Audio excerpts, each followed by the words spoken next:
Very good morning students and welcome you to the last part of the video and the chapter that is going on is manufacturing industries. बहुत important chapter क्योंकि बहुत important aspect को हम cover कर रहे हैं इस chapter में. अभी हमने एक quick recapitulation ले लेते हैं. हमने industries की importance को समझा, हमने industries को classify किया डिफरेंट बेसिस के ऊपर, देन उसके एग्रो बेस्ड इंडस्ट्रीज के बारे में पढ़ा, मिनरल बेस्ड इंडस्ट्रीज के बारे में पढ़ा जिसमें कॉटन इंडस्ट्रीज थी, जूट इंडस्ट्री थी, शुगर इंडस्ट्री थी, एल्यूमिनियम इंडस्ट्री थी, आयरन एंड स्टील इंडस्ट्री थी, chemical industry, fertiliser industry, information and electronic industry. कितनी इंडस्ट्रीज ना जाने हमने पढ़ी है. Clear.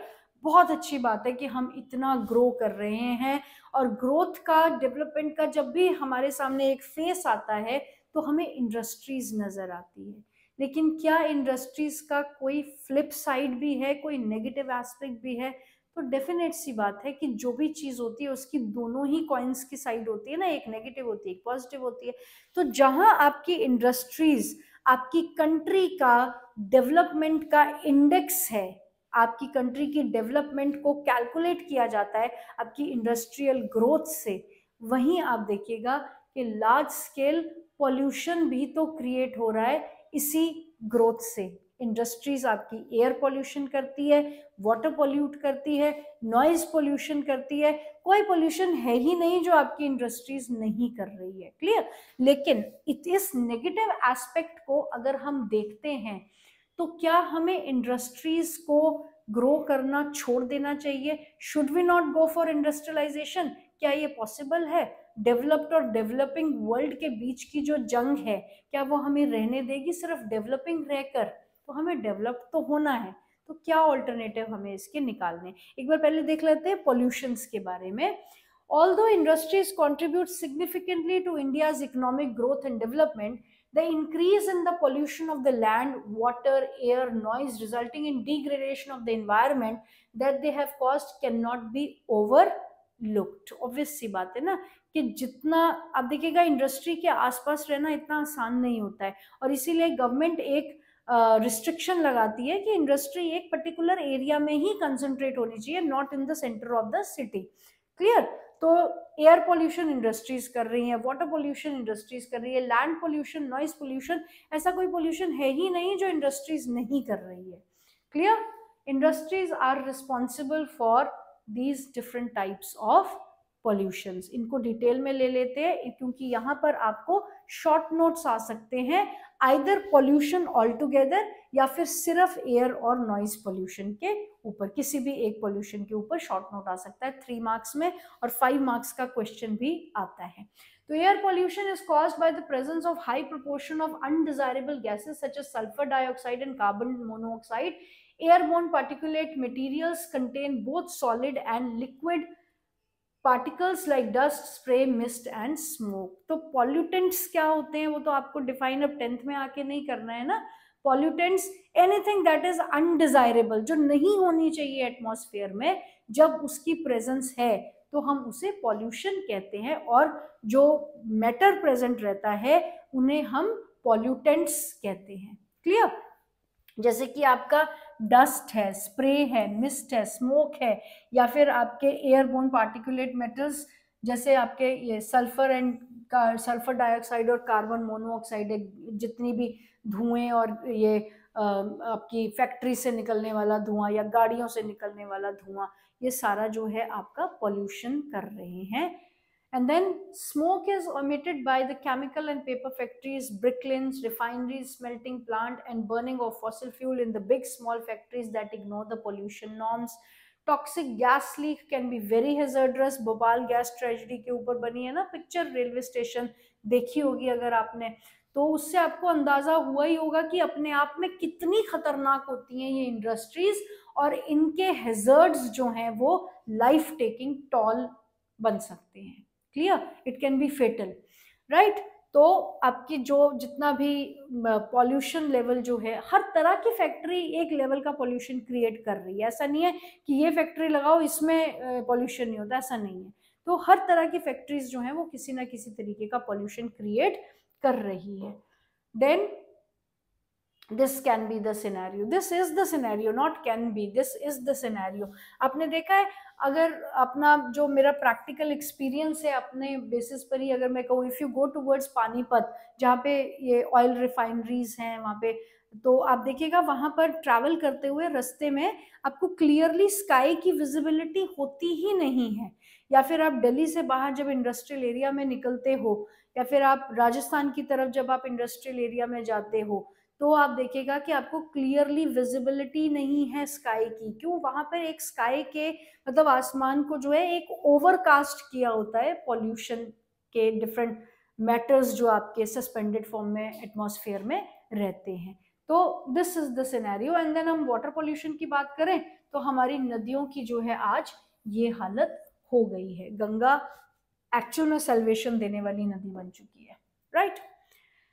Then we come to water pollution. The same is the content of the water pollution. वो हम आसमान में छोड़ रहे हैं, इसको हम पानी में छोड़ रहे हैं।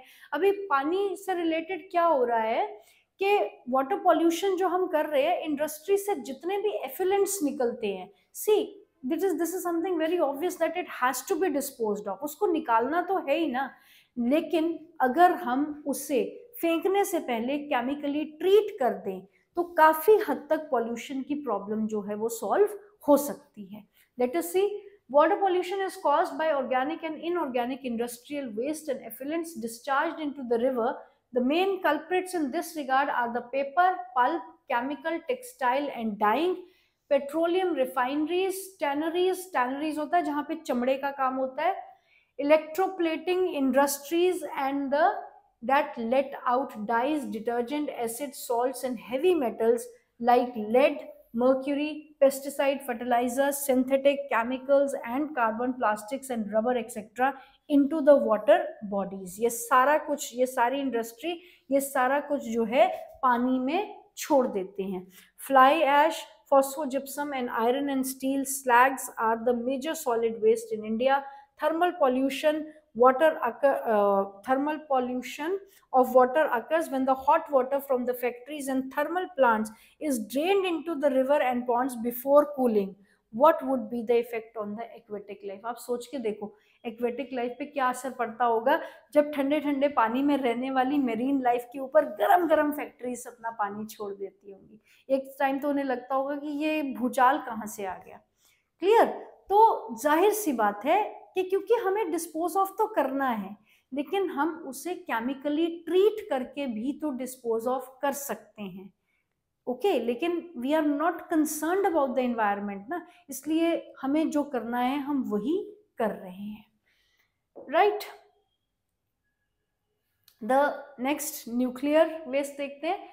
Waste from the nuclear power plants, nuclear and weapon production facilities causes cancers, birth defects and miscarriages. आपने अपने हिरोशिमा नागासाकी के बारे में अगर कभी पढ़ा हो कि वहां पर जो बॉम्ब न्यूक्लियर बॉम्ब एक्सप्लोड किया था, कई सालों के बाद भी जो है जो प्रेग्नेंट लेडीज थी उनके पैदा होते हुए बच्चों में वो उस एक्सप्लोजन का इफेक्ट जो है in the form of physical disability की फॉर्म में देखा जा सकता था कई सालों के बाद भी। तो आप सोचिए हम किस डायरेक्शन में जा रहे हैं, किस डिस्ट्रक्टिव डायरेक्शन में we are moving, the mankind is moving. Soil and water pollution are closely related. Dumping of waste, especially glass, harmful chemicals, industrial effluents, packaging, salts and garbage renders the soil useless. Rainwater percolates to the soil and carrying the pollutants to the ground and the groundwater also gets contaminated. तो जमीन पे जब हम land pollution कर रहे हैं, हम सिर्फ लैंड को ही नहीं पोल्यूट कर रहे हैं, लैंड तो डिग्रेड हो ही रही है। आपने फर्स्ट चैप्टर में पढ़ा ना लैंड डिग्रेडेशन की प्रॉब्लम, तो लैंड तो डिग्रेड हो ही रही है, लेकिन जब उस पॉल्यूशन पे पानी आता है बारिश की फॉर्म में, वही पानी पर्कुलेट होके अंडरग्राउंड वाटर लेवल्स तक जाता है और वो अल्टीमेटली सारे पानी को गंदा करके, और वो पानी किसके पास आ रहा है? हम ही तो कंज्यूम कर रहे हैं। तो whatever we are creating for our own self. हम अपने ही लिए सारे गड्ढे जो हैं वो खोदते जा रहे हैं। Noise pollution not only results in irritation and anger, it can also cause hearing impairment, increased heart rate and blood pressure among other psychological effects. अब आप देखिए नॉइज पोल्यूशन, इस वक्त एक क्लास चल रही हो और पीछे से खड़ खड़ खड़ खड़ खड़ खड़ खड़ खड़ आवाज आ रही हो, हाउ लॉन्ग, कितनी देर सुनोगे आप इस लेक्चर को? क्लियर। और इसी तरीके से आप देखिए जो घर फैक्ट्रीज के आसपास होते हैं वो कॉन्टिन्यूसली उनको आदत हो जाती है एक खड़ खड़ खड़ खड़ खड़ खड़ आवाज सुनने की, और आदत तो है क्योंकि कुछ कर नहीं सकते, अब कहीं घर और जगह तो ले नहीं सकते ना, तो उससे क्या है, उसके साथ जीने की हमें आदत बन जाती है, जिसकी वजह से हमारे फिजिकल हेल्थ पे जो है अलग अलग तरीके के आपको इफेक्ट्स देखने को मिल सकते हैं। Then unwanted sounds and is an irritant and a source of stress. Industrial and construction activities, machinery, factory equipment, generators, saws and pneumatic and electric drills also make lot of noise. आप देखो घर में कभी काम हो रहा होता है या क्लासेस में एसी चल रहे होते हैं, all of a sudden fan और एसी बंद हो जाए तो कितनी शांति फैलती है। क्लियर। तो आप कंपैरिजन कर सकते हो कि जब एक एसी के चलने से इतना शोर होता है तो मशीनरीज तो अपने आप में कितना शोर करती है सारा दिन, right. So these are the different types of problems that we face in the form of noise pollution, water pollution, land pollution and air pollution. अब बात है कि कंट्रोल कैसे करना है, इस environmental degradation को हम कंट्रोल कैसे कर सकते हैं। तो every liter of waste water discharged by our industry pollutes 8 times the quantity of fresh water. आप कुछ पॉइंट्स इसमें जो पॉल्यूशन की रेफरेंस में है उन पे जरा जो ध्यान देने लायक पॉइंट्स है उनको एक बार देख लो कि हर लीटर ऑफ वेस्ट वाटर हम जो पानी में छोड़ते हैं, हमने अगर 1 गिलास पानी सपोज छोड़ा है तो वो 8 गिलास पानी को गंदा करने की कैपेसिटी रखता है। 1 लीटर गंदा पॉल्यूशन वाला पानी 8 लीटर्स ऑफ पानी को खराब कर रहा है। तो हम लीटर के हिसाब से तो नहीं छोड़ रहे हैं पानी, जब गंदगी जा रही है तो बहुत बड़े हिसाब से जाती है। Okay, then how can industrial pollution of fresh water be reduced? Fresh water को हम किस तरीके से बचा सकते हैं? Some suggestion: minimizing the use of water for processing by recycling and by reusing and recycling it to more and successive stages. अब ये सबसे पहली बात तो ये है कि हमें फ्रेश वाटर को यूज ही क्यों करना है इंडस्ट्रीज में? ना तो वहाँ खाना बन रहा है ना वो पानी पिया जा रहा है, तो वहाँ पे रिसाइकल्ड वाटर भी तो यूज किया जा सकता है, और एक बार यूज करने के बाद उसको दोबारा से रिसाइकल कर दो। आपको फ्रेश वाटर इंडस्ट्रीज में यूज ही क्यों करना है? Clear? That can be one solution. Then harvesting of rainwaters to meet the water requirement. Rainwater harvesting techniques. Her level पे आपने देखा, जब हमने वाटर रिसोर्सेज चैप्टर किया है, हर लेवल पे कोई ना कोई टेक्निक ऐसी अवेलेबल है जो जिससे आप वाटर हार्वेस्ट कर सकते हो। तो वाटर हार्वेस्टिंग जो है that should be maximised. Then treating of hot water and effluents before releasing them into the river and ponds. कि आपको गंदगी तो फेंकनी है, कहीं ना कहीं तो फेंकोगे, चाहे आप जमीन में फेंक रहे हो चाहे आप पानी में फेंक रहे हो, आपको चाहिए कि आप उसे पहले केमिकली ट्रीट करें। अब आप देखिए हर हॉस्पिटल के पीछे उनका एक प्लांट होता है जहाँ पे वो अपना सारा मतलब जो वेस्ट है उसको डिकम्पोज करते हैं ताकि उससे बीमारियां ना फैले। नहीं तो आप इमेजिन करके देखो हॉस्पिटल से कितनी तरह के वेस्ट निकलते होंगे, इवन ह्यूमन ऑर्गन्स, राइट। अगर उनको खुले में ऐसे फेंक दिया जाए तो किस लेवल के एपिडेमिक्स फैल सकते हैं। तो why can't industries also do the same? तो जो भी वो फेंक रही हैं पानी में उसको केमिकली ट्रीट करना चाहिए। Then treatment of the industrial effluents can be done in the 3 phases. कि किस तरीके से ट्रीटमेंट किया जा सकता है? Primary treatment, secondary and tertiary level of treatment. Primary treatment में क्या होता है? मैकेनिकल मीन्स, आप मशीनों से जब इसको ट्रीट कर रहे हो, this involves the screening, grinding, flocculation and sedimentation. Sedimentary treatment जब आप बायोलॉजिकल प्रोसेसेस से उसको ट्रीट कर रहे हो, और tertiary bye biological, chemical and physical processes. तो ये 3 स्टेजेस होती हैं इसकी प्रोसेसिंग की इन तीनों स्टेजेस को जब आप यूटिलाइज करोगे तो आपका जो गंदगी है वो न्यूट्रलाइज हो जाएगा और फिर आप उसको डिस्पोज ऑफ कर सकते हो। अब वो फर्दर किसी चीज को खराब नहीं करेगा। Then this involves the recycling of waste water, overdrawing of the groundwater reserves by industries where there is threat to the groundwater resources also need to be regulated legally. Particulate matter in the air can be reduced by fitting smokestacks to factories with electrostatic precipitators, fabric filters, scrubbers, and inertial separators. Smoke can be reduced by using oil, gas instead of coal in the factories. Machineries and equipments can be used, and generators should be fitted with the silencers. Almost all machinery can be redesigned to increase energy efficiency and reduce the noise. Noise absorbing material may be used apart from personal use of earplugs and earphones. तो हर तरह की जो problem है उसका कोई ना कोई solution है, लेकिन बात है कि हम उस सॉल्यूशन को अडॉप्ट करें।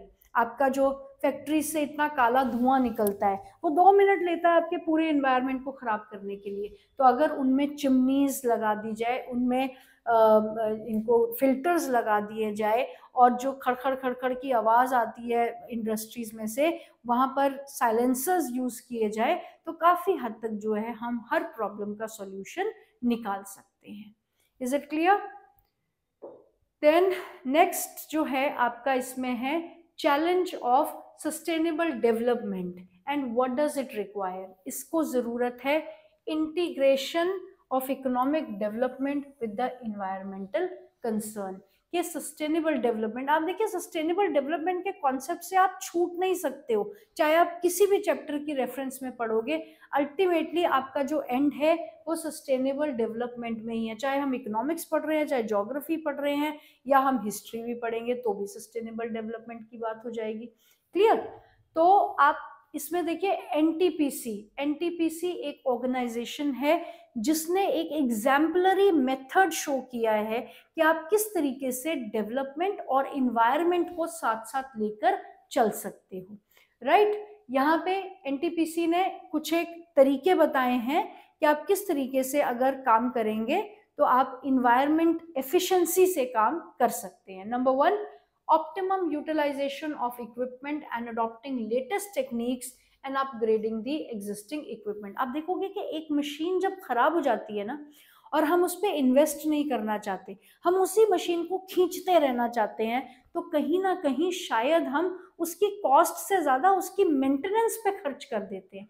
इसलिए मेक श्योर कि जो आप मशीनरी यूज़ कर रहे हो सबसे पहले तो आपने उसको पूरे तरीके से यूज़ किया, ऑप्टिमम यूटिलाइजेशन किया उसका, और अगर वो खराब हो गई है, आगे नहीं चल सकती, तो it is better to replace it. अब उसको हटा के दूसरा इंस्टॉल कर दो, क्योंकि आपको उसको मेंटेन करने में ज़्यादा खर्चा आ जाएगा, न्यू इंस्टॉलेशन में इतना खर्च नहीं आएगा फिर भी। Right? Second is minimising the waste generated by maximising the ash utilisation. Ash utilisation मतलब कि जो चीज़ें आप जला रहे हो उसका जो राख भी बच जा रही है उसको भी आप कहीं ना कहीं किसी ना किसी तरीके से यूज कर सकते हो। और अगर हम कहते हैं कि ऐश से सॉइल की फर्टिलिटी बढ़ती है, तो चीजों को जलाने के बाद उस एज अ फर्टिलाइजर हम उसको यूज कर सकते हैं। Right? Then third is providing green belt for nurturing ecological balances and addressing the question of special purpose vehicles for afforestation. अब देखिए इंडस्ट्रीज हैं, जो इंडस्ट्रीज धुआं छोड़ती है वो छोड़ेगी, लेकिन अगर उन एरिया से हम जंगल भी कम कर देंगे तो क्या होगा? तो एक ग्रीन बेल्ट का प्रोविजन जो है ऐसी इंडस्ट्रीज के आगे मैंडेटरी होना चाहिए कि अगर यहाँ पे इंडस्ट्री डेवलप की जा रही है तो इसके चारों तरफ आपको अच्छे खासे पेड़ जो हैं वो उगाने पड़ेंगे। उसके लिए आप स्पेशल व्हीकल्स जो हैं वो मिलती है जिसमें कि सीड्स जो हैं, सेपलिंग्स जो हैं वो जगह जगह गाड़ी में मूव करके उन्हें प्लांट किया जाता है। तो इस तरीके से आपका थर्ड पॉइंट है ग्रीन बेल्ट का प्रोविजन। फोर्थ है reducing environmental pollution through ash pond management and water recycling system and liquid waste management. Ash pond management होता है कि इसके ना जो मतलब राख है उसको हर कहीं नहीं फेंका जाता, उसके लिए स्पेशल पॉन्ड्स बनाए जाते हैं जिसमें पानी में उसको जो है न्यूट्रलाइज करके उसके बाद उस पानी को कहीं और फेंका जाता है। Then ecological monitoring, reviews and online database management for all its power station। NTPC जो जहां पर भी इनके पावर स्टेशंस हैं, इन्होंने पूरा इकोलॉजिकल मॉनिटरिंग कर रखी है कि हर पावर स्टेशन जिस जिस जगह पे बना हुआ है क्या वो सारे नॉर्म्स को फॉलो कर रहा है या नहीं, ग्रीनरी के नॉर्म्स को फॉलो कर रहा है या नहीं, पोल्यूशन कम करने के नॉर्म्स को फॉलो कर रहा है या नहीं। तो इनके अंडर जितने भी पावर स्टेशंस डेवलप किए जाते हैं वो सारे एक ही पैटर्न पे पोल्यूशन को कंट्रोल करने में स्टेप्स लेना उनके लिए मैंडेटरी रहता है। Is it clear? So this is your NTPC का, आप ये देखिएगा, sewage treatment plant under Yamuna action plan and Faridabad and रामगुदान प्लांट, राइट। ये आपका सारा एनटीपीसी के अंडर आता है। किस तरीके से देखिए प्रॉपर ग्रीनरी स्पेस दिया हुआ है इन्होंने अपनी जो इंडस्ट्रियल बेल्ट है उसके चारों तरफ to promote more greenery and balance the ecosystem. NTPC is a major power providing corporation in India. It is an ISO certification for EMS environment management 1401. The corporation has a proactive approach for preserving the natural environment and resources like water, oil, gas, fuels in places where it is setting up the power plants. तो जहां पर भी इनका natural environment and resources like जहां पर भी इनके power plant setup होते हैं ये पूरा एक स्ट्रक्चर क्रिएट करके देते हैं कि इन नॉर्म्स को फुलफिल करते हुए आपको पावर प्लांट अपना एस्टैब्लिश करना है। And it is even ISO certified, Indian standard organisation होती है जो कंपनीज को इंस्पेक्ट करके उनका एक इंडेक्स दिया जाता है कि इतने कसौटियों पे आपकी कंपनी अगर खरी उतरती है तो आपको सर्टिफिकेशन दी जाएगी। तो ये भी हर साल जो है इसमें ISO सर्टिफिकेशन का जो ये डेट है ये चेंज होता रहता है। अभी लेटेस्ट इसमें 2000 के हिसाब से चल रहा है। तो इस तरीके से जो है हमारी कंजर्वेशन बहुत इंपॉर्टेंट है and without conservation of resources it will not be possible for the human beings to survive. इसलिए हर चैप्टर के एंड में हम एक मॉरल वैल्यू को लेकर जा रहे हैं कि रिसोर्सेज को कंजर्व करना बहुत जरूरी है। आई होप चैप्टर क्लियर हो गया है। कोई प्रॉब्लम हो तो please do let me know from the comment section. Thank you and God bless you all.